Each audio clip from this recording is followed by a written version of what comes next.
Pero 3 taon ka na sa posisyon, putang ina, sinisisi mo pa rin sa nakaraang administrasyon. Gago ka pala eh. Yung nakaraang administrasyon, pinakulong mo na nga. Ano pang gusto mo? Gusto mo pala na yung nakaraang administrasyon ang sisihin. Dapat, yung nakaraang administrasyon na lang ang paupuin natin. Para matapos ng paghihirap nitong kupal na ito.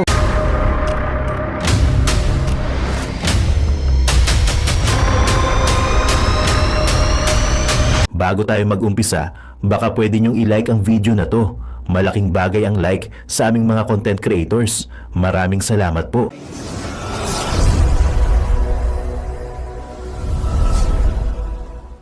Sa tingin mo ba hindi magko-collapse yung economy natin? Lalo-lalo na yung mga small medium enterprises? Kung sige, halimbawa pumayag ang Senado, 200 pesos. I-adapt namin yung House version. Ano sa tingin mo in the future? Lalong maraming mawawalan ng trabaho dahil maraming magsasara ng mga kumpanya because they cannot afford it. What do they want to do?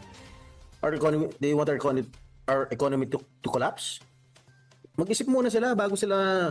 Si Abante, hindi nag-aaral yan. Siguro kabago-bago lang niya. Dapat gumawa muna siya ng research bago siya pumutak dyan. Mga manggagawa. Ginawa na po namin ang aming parte sa Senado. Bilang dating tagapangulo ng Committee on Labor, kami po ay nagdesisyon na magbigay ng karagdagang 100 across the board yan sa lahat ng mga manggagawa. Okay? Hindi po inaksyonan ng House of Representatives. Inaksyonan po ng House of Representatives 2 days before na mag-adjourn kami CNBA.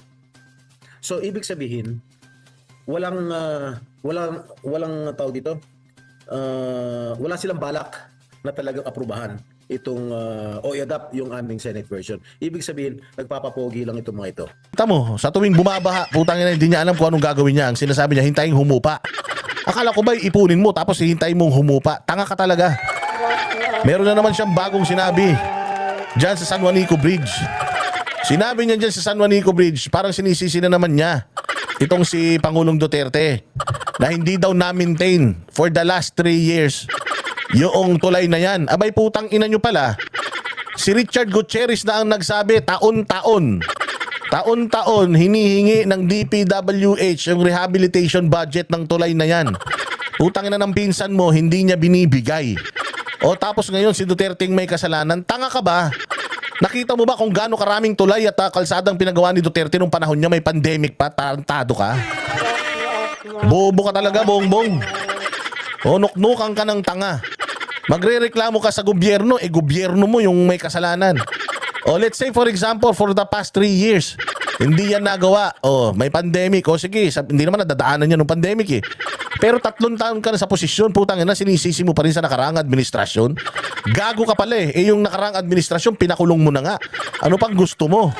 Gusto mo pala na yung nakaraang administrasyon ang sisihin. Dapat, yung nakaraang administrasyon na lang ang paupuin natin. Para matapos ng paghihirap nitong kupal na ito. Tila tahasang nahuli mismo at tinawag na sinungaling ni President Pro Tempore ng Senado na si Senator Jinggoy Estrada ang bagong House spokesperson ng mababang kapulungan na si Princess Abante. Ang aligasyong pinatay na umano ng Senado ang panukalang 200 pesos wage hike para sa mga manggagawa sa pribadong sektor. Kasabay pa nito, pinatutsarahan din ng President Pro Tempore ng Senado na si Jinggoy Estrada ang abogada na si Princess Abante na dapat munang mag-aral o magsaliksik bago mag-ingay sa mga issue. Gaano kaya ito katotoo mga kababayan? Ating alamin. Pero bago ang lahat, kung bago ka pa lamang sa aming channel, please huwag kalimutang mag-like, subscribe at i-click ang notification bell para mas maging updated ka palalo sa lahat pa ng bagong video na i-upload namin. At eto na nga mga kababayan, tila may matapang na buwelta si Senator Jinggoy Estrada na hindi tulad sa Kamara. Ang Senado, kinonsulta nila ang lahat ng labor groups, negosyante at mga ekonomista bago aprubahan ang panukalang 100 pesos legislative wage increase. Sa katunayan pa nga, mismong economic team umano ng Palasyong Malacanang tutol sa panukalang 200 pesos wage increase gaya ng mga nais ng mga kongresista sa Kamara. Si Senator Jinggoy Estrada ang chairman ng Senate Committee on Labor nang aprubahan noong nakaraang taon ang panukalang batas. Legislative wage hike the amount of 100 pesos last February 19 of 2024. It took them a year, all right, to pass their own version of 200 pesos wage hike. At gusto nila mag-BICAM 2 days before adjourning CND. How can we do that? I was busy presiding with my own commission on appointments sa CA. Senator Joel Villanueva, who is the current chairman of Committee on Labor, was also busy presiding on his own commission on appointments committee. So how can we do that? So lumapit sa akin si Congressman Raymond Mendoza, yung party list ng TUCP, begging if we can constitute the BICAM. Sabi ko, ang sinabi ko kay Congressman Mendoza, you just adopt the Senate version para wala nang problema. Okay? Very clear yon. Tinext ko pa sa kanya. Ang sabi niya, bakit hindi nila mag-paper BICAM? Sabi ko, hindi ako papayag. I-adopt nyo na lang yung Senate version para mas madali. They had one more session, before one more day before adjourning CNDA. But they did not do anything about it. So tapos sasabihin nung spokesperson ng House of Representatives that we killed the legislated wage hike. That is not true. Sinungaling yan. Tsaka kabago-bago lang yan hindi nagre-research yan. Dagdag buwelta pa ng senador na si Jinggoy Estrada at tila may matinding ibinunyag ito sa publiko na kung talagang aniyang seryoso ang mga kongresista na tulungan ng mga manggagawa, dapat inadapt na nila ang version ng Senado. Sa tingin mo ba hindi magko-collapse yung economy natin? Lalo-lalo na yung mga small medium enterprises? Kung sige, halimbawa pumayag ang Senado, 200 pesos. I-adapt namin yung House version. Ano sa tingin mo in the future? Lalong maraming mawawalan ng trabaho dahil maraming magsasara ng mga kumpanya. Because they cannot afford it. What do they want to do? They want our economy to collapse? Mag-isip muna sila bago sila. Si Abante, hindi nag-aaral yan. Siguro kabago-bago lang niya. Dapat gumawa muna siya ng research bago siya pumutak dyan. Mga manggagawa. Ginawa na po namin ang aming parte sa Senado. Bilang dating tagapangulo ng Committee on Labor, kami po ay nagdesisyon na magbigay ng karagdagang 100 across the board yan sa lahat ng mga manggagawa. Okay? Hindi po inaksyonan ng House of Representatives. Inaksyonan po ng House of Representatives 2 days before na mag-adjourn kami CNDA. So ibig sabihin, walang tawag dito, wala silang balak na talagang aprubahan itong o i-adapt yung aming Senate version. Ibig sabihin, nagpapapogi lang itong mga ito. Hindi naman nakapagpigil ang taong bayan na magbigay ng komento at hinaing sa mundo ng social media. At ayon pa sa kanila, Diyos ko po, ano na ba ang nangyari sa Pilipinas? Hindi dagdag sahod ang kailangan naming mga Pilipino, kundi mapababa ang mga bilihin at mga pangangailangan ng taong bayan. Aanhin mo naman yung panukala na yan kung masyado namang mataas sa mga bilihin at gasolina. Klaro pa sa sikat ng araw na nagpapabango lang talaga ang mga buayang kongresista at lalo na ang speaker na siyang dahilan kung bakit tayo nagkaletse-letse sa buhay. Aminin na lang kasi na wala ng budget ang Pilipinas dahil puro na lang kasi ayuda. Kaya ngayon, tinitira na naman ninyo ang mga negosyante. Papaano na lang ang mga negosyante? Hindi mayaman, kawawa lang yan at magsasara lang ang negosyo. Dahil sa panukalang yan, wala na talaga tong Pilipinas na to. Hindi magtatagal, lulubog na tayo sa kumunoy. Hoy, gumising kayong nasa gobyerno. Hindi yan ang totoong usapin ng Pilipinas, kundi ang masyado ng mahal ang mga bilihin. Hindi ang panukala na yan ang solusyon sa paghihirap ng mga Pilipino. Nasaan na ang pangako nyong 20 kilos na bigas? Puro na lang kayo pangako. Wala ning kahit ni isang natupad. Tutukan nyo muna ang totoong usapin. Hindi ang mga panukalang para lang mapabango ang mga pangalan nyo. Lalo ka natamba. Bumaba ka na lang at tanggapin mo na hindi mo kaya ang Vice President na si Sara Duterte dahil siya talaga ang nakatakda sa pagkapangulo sa 2028. Medyo nagka-rumble na sa issue ng impeachment dahil tumuwid na po ito sa mga bagay na wala pala tayong karanasan. O nga't mayaman ang Gets? Tumawid po ito sa isang bagay na wala tayong karanasan. O so who will decide whether this first instance yung mga nangyari because of this first instance tama o mali? O sino ang magsasabi niyan? Parang fake news din yan. O sino ang magsasabi kung sino ang fake news? Ano ang fake news? at sino ang nagsasabi talaga ng totoo. O hindi ba mahirap malaman kung ano yung totoo sa hindi. Bakit? Oo, mahirap malaman yan dahil nga walang ahensya ng gobyerno ang nagsasabi na etong mga balitang to ang totoo, ito ang mga balitang to ang tama. Kumbaga, walang inatasan ang Diyos at ang gobyerno na magsabi kung sino ang tama at mali. Kaya nagkaroon ng mga batas patungkol sa slander, libel, cyber libel, di ba? Para magamit ninyo at magkaroon ng kumbaga magkaroon ng ahensya ng gobyerno na magpapatunay whether yung claim mo or yung claim niya ay yun ang tama o mali. Magsasampa tayo ng kaso. Laging ganun yun eh.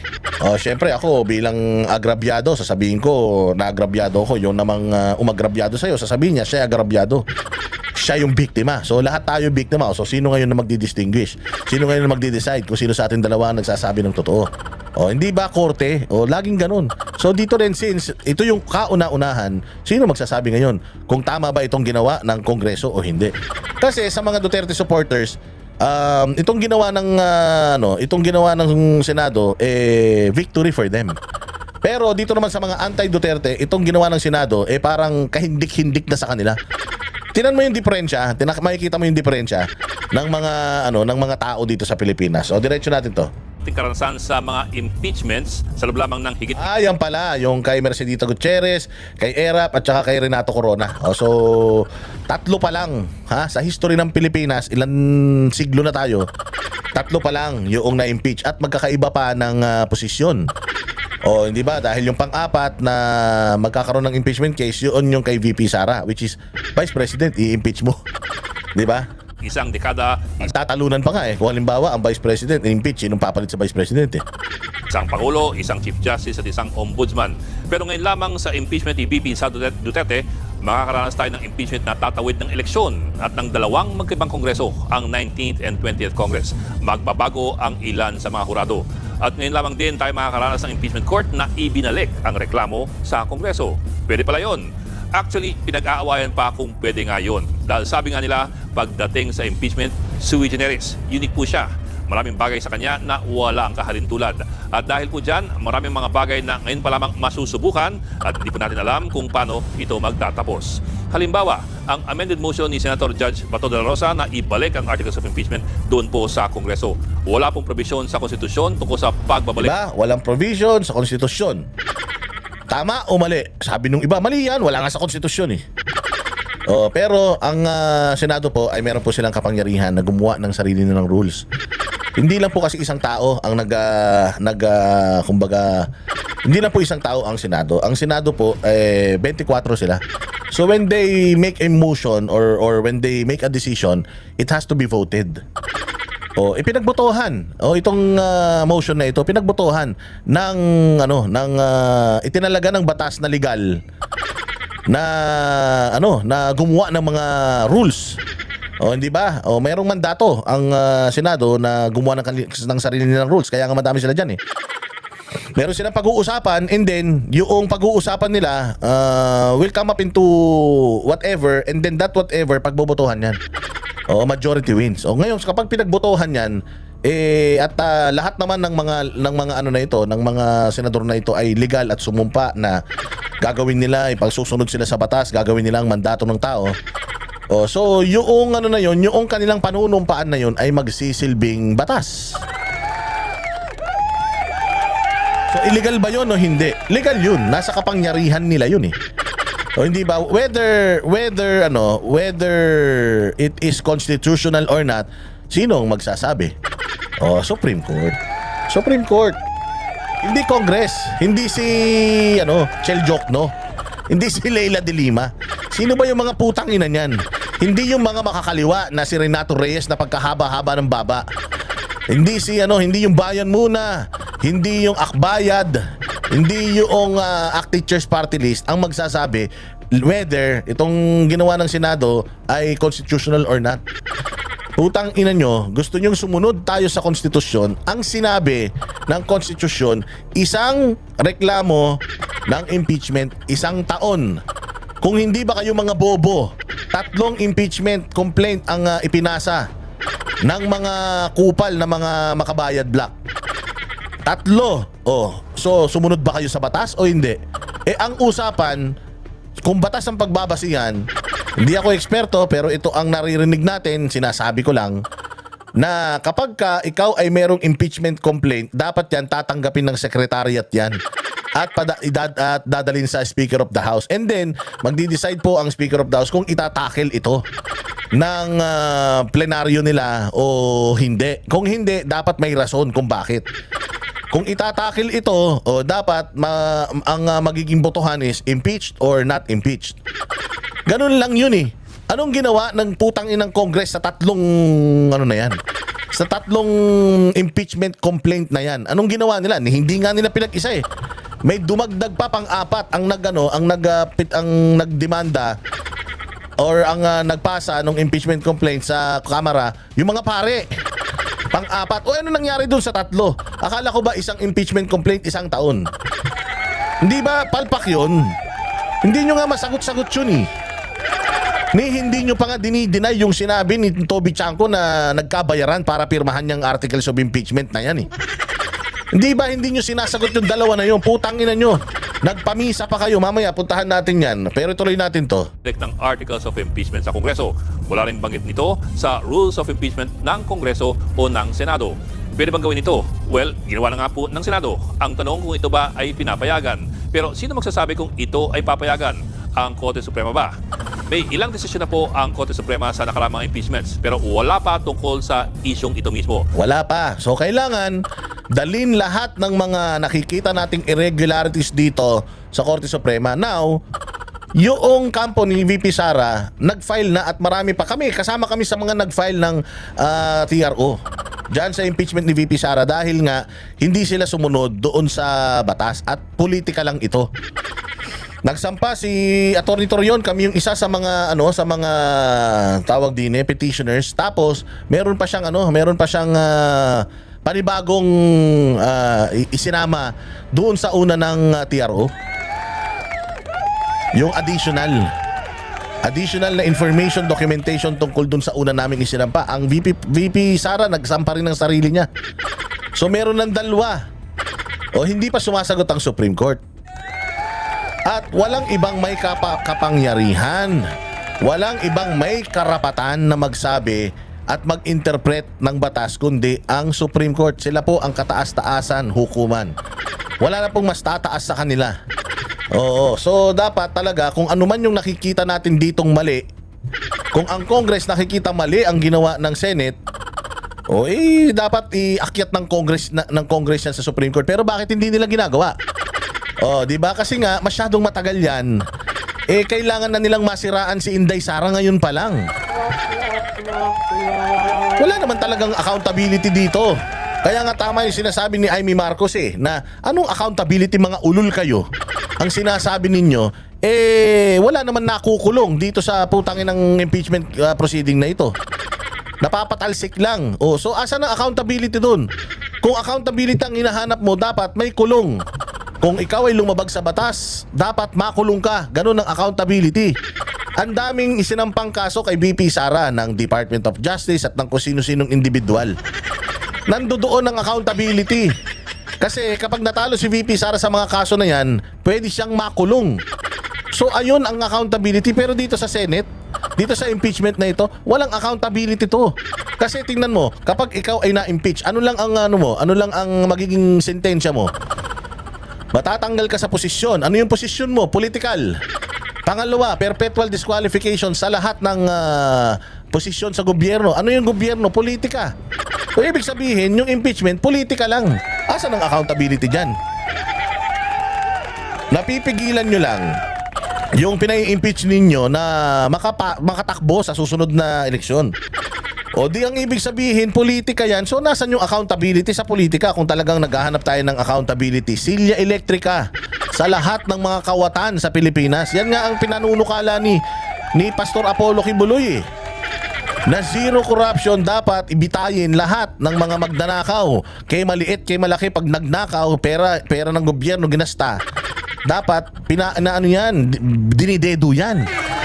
Patayin. Hindi ba? Sunod na tanong na wala ring malino na sagot. Utos ng Senado sa Kongreso i-certify na hindi dito nilabag ang constitutional ban ng one impeachment complaint per year. Ang tanong naman ng ilang dalubhasa, kung sasabihin din pala ng Kongreso na nilabag nito ang konstitusyon, bakit pa nito inakyat ang impeachment complaint? At ang pangalawang Ang sagot doon, nilabag nila yung sarili nilang batas, inakyat nila yan dyan kasi gusto nila na yung bola mapunta sa kanila at saka gusto nila magkapera dyan sa impeachment. Hindi ba nga nagkabigayan, sabi ni Toby Chanco? So gusto nila magkapera, pagkapirahan yan. In order for them to have money, ano tayo ng impeachment, patagusin na natin yung impeachment para itong amo natin na si Tambalugaw gustong-gusto maging presidente niya ng Pilipinas. Para masiyahan siya, nagkapera na tayo, wala pa sa atin yung burden, nandiyan sa Senado. Puta, matatalino yung mga senador, mas matatalino kaysa sa mga kupal na congressman. So ang sagot doon sa tanong mo na kung illegal ito, bakit nila ito inakyat? Kasi sa pera, kasi sa korupsyon. Ganun lang yun, Edlinga. Huwag ka na magbulag-bulagan. Alam mo na may sagot dyan. utos ng Senado ng Senate Impeachment Court sa Kongreso, isa raw assurance mula sa susunod o sa 20th Congress na nais itong ipatuloy ang impeachment complaint. Ang susunod na Kongreso po ay wala pa. Mabubuo pa lamang ito sa Hulyo 28 para sa sona ng Pangulo. At ito pa po, kasabay ng mga utos ito sa Kongreso, inutusan na rin ng Senate Impeachment Court si VP Sara Duterte. Ano ba sinisigaw ng mga komunistang kupal? Ang sinisigaw nila, kayong mga senador, tanggapin ninyo yung trabaho, mandato nyo yan, yung dinggin. Yung impeachment ni VP Sara, anong ginawa ng mga senador? Tinanggap nila. Nag-convene sila bilang impeachment court. Nakarobe na nga sila. Nanumpa sila, nag-take oath sila isa-isa. So anong tawag doon? Nag-convene sila. So nag-adhere ba ang Senate sa kanilang mandato? Oo. Nag-convene sila eh. So anong iniiyak nyo? Sabi ng mga universities, kailangan tanggapin ng Senado yung mandato, gawin ng Senado yung mandato na dinggin yung impeachment ni VP Sara. Ginawa ng Senado, ba't galit na galit pa rin kayo? So ibig sabihin, isinampan nyo tong kasong to at talagang gusto nyong manalo. Kung hindi may impeach si VP Sara, regardless kung sumunod o hindi sa batas, itong Senado, kahit na sabihin na natin na itong Senado na to ay talagang hindi na ni-remand, tinuloy-tuloy yung hearing na yan. I am pretty sure na kapag ka na-acquit si VP Sara, putang ina nyo, magrarally pa din kayo. Magpo-post pa rin kayo sa mga social media nyo na patay na demokrasya. Galit pa rin kayo kay VP Sara. So, anong punto nitong impeachment na ito? Sasabihin nyo na there's nothing personal. There's nothing personal? Putang ina niyan, saan ka makakita ng Vice President gusto nyong ipatanggal? Hindi ba? Ang dami-dami magnanakaw sa Pilipinas. Nandyan yung mga congressman na magnanakaw. Nandyan yung mga pagnanakaw dyan sa Malacanang. Napakalalaking mga pera yan. Ang daming mga expose patungkol sa mga kahayupan ni Saldico. Hindi ba? Sa mga kahayupan ni Romualdez na may kaso pa ng bribery. Tapos si Inday Sara ang magnanakaw. Putangin natin ninyo si Rog Gutierrez. Gaano karaming kontrata ang nakuha ng kupal na yan? Si Ortega, tingnan nyo kung gaano karaming kontrata nakuha niyan. Tingnan ninyo si Saldico at yung kumpanya niya kung gaano karami ang kontratang nakuha at nakukuha nila. Simula nung sila'y umupo dyan. Hindi ba conflict of interest yan? Yun ang dapat iniimbestigahan nyo. Yung mga pagnanakaw nyo. Because again, kung titingnan natin yung dami ng mga kontratang nakuha ninyo sa gobyerno habang kayo'y nasa gobyerno, bilyon-bilyon. Si Inday Sara, wala pang 100 milyon. Yung notice of disallowance na sinisertify naman ng COA na walang issue. Ginagawan nyo lang ng issue tapos hinahabol natin.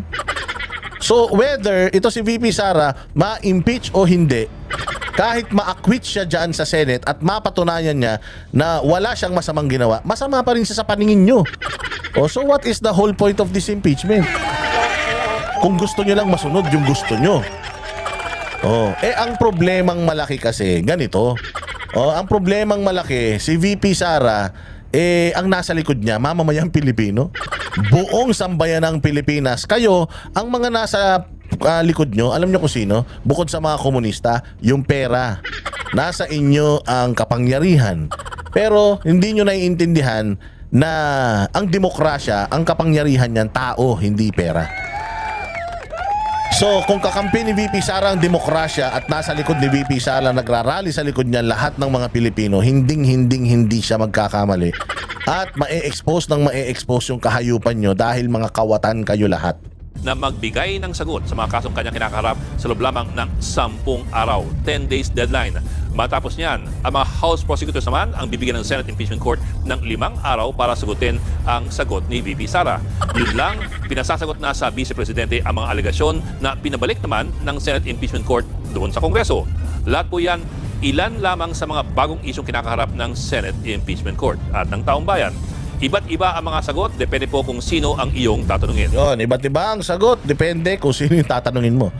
So, with that, let's say 5 yung nagsasabing mali, 5 yung nagsasabing tama, so sino yung tama ngayon? Who will decide? You know who?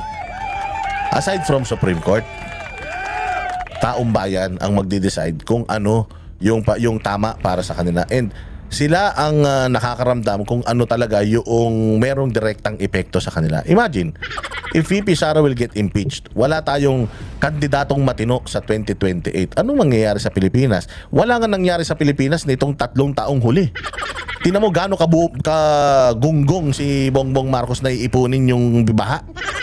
O kita mo, sa tuwing bumabaha, putang ina, hindi niya alam kung anong gagawin niya. Ang sinasabi niya, hintayin humupa. Akala ko ba ipunin mo tapos hihintayin mong humupa? Tanga ka talaga. Meron na naman siyang bagong sinabi dyan sa San Juanico Bridge. Sinabi niya dyan sa San Juanico Bridge, parang sinisisi na naman niya itong si Pangulong Duterte na hindi daw na-maintain for the last 3 years yung tulay na yan. Abay putang ina nyo pala, si Richard Gutierrez na ang nagsabi taon-taon hinihingi ng DPWH yung rehabilitation budget ng tulay na yan. Utang na ng pinsan mo, hindi niya binibigay. O tapos ngayon si Duterte may kasalanan. Tanga ka ba? Nakita mo ba kung gaano karaming tulay at kalsadang pinagawa ni Duterte nung panahon niya may pandemic pa? Tarantado ka? Bobo ka talaga, Bongbong. O nuknukan ka ng tanga. Magrereklamo ka sa gobyerno, gobyerno mo yung may kasalanan. O let's say for example, for the past 3 years, hindi yan nagawa. O may pandemic. O sige, hindi naman nadadaanan yan ng pandemic eh. Pero 3 taon ka na sa posisyon, putang ina, sinisisi mo pa rin sa nakaraang administrasyon. Gago ka pala eh. Yung nakaraang administrasyon, pinakulong mo na nga. Ano pang gusto mo? Gusto mo pala na yung nakaraang administrasyon ang sisihin. Dapat, yung nakaraang administrasyon na lang ang paupuin natin para matapos ng paghihirap nitong kupal na ito. At yun na nga mga kababayan, ano na ang masasabi mo? Kung mayroon kayong hinaing at komento patungkol sa balitang ito, please comment down below. Pag-uusapan natin yan sa comment section.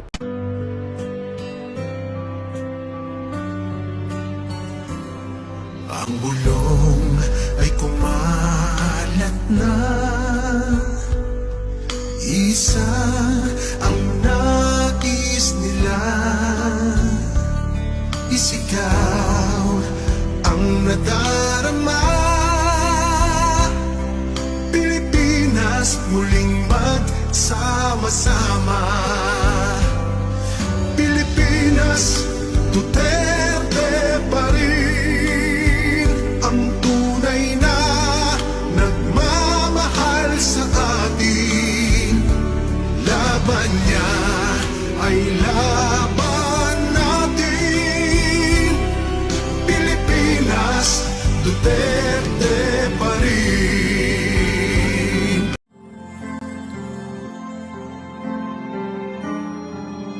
Ano yung melody ng song? Ang bayan ko'y pinagpala, pagkat sa aming pinigay ang isang biyaya. Biyaya na mag-aahon sa hirap at dilim ng kahapon, at sa bawat Pilipino'y magtatanggol. Sa bayan ko dati laganap, pang-api at parusa sa aming mga mahihirap. Ngunit ikaw ay dumating, sagot sa aming mga dalangin. Muli kaming babangon, mabuhay ka, Tatay Digong.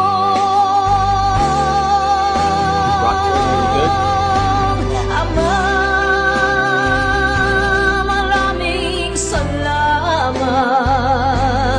Aming mga mata'y minuhulat, gawain ng masasamay iyong isiniwalat. Ikaw lang ang pag-asa naming lahat.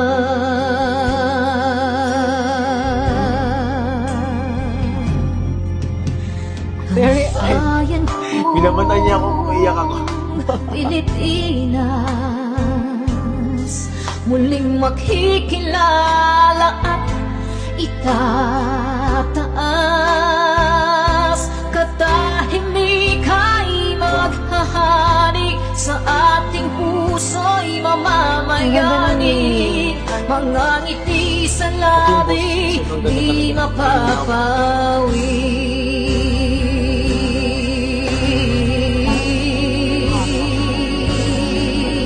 The breathing though. Mabuhay ka, Tatay Digong, maraming salamat.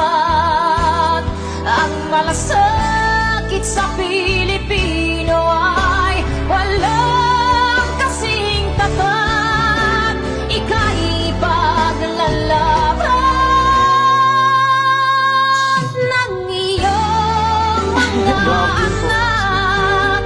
Tunay kang biyaya sa bansang Pilipinas.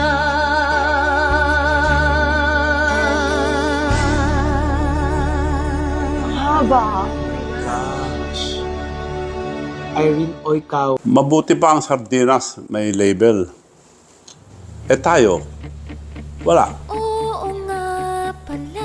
Nay, ito na yung bayad ko sa isa, ano? O, kunin mo yung isa. Isa muna, iyan, no? Tapos, isa pa, di ba? 4 dapat na sardinas, eh. Yan. 3 na. Pang-4 na sardinas. Okay na.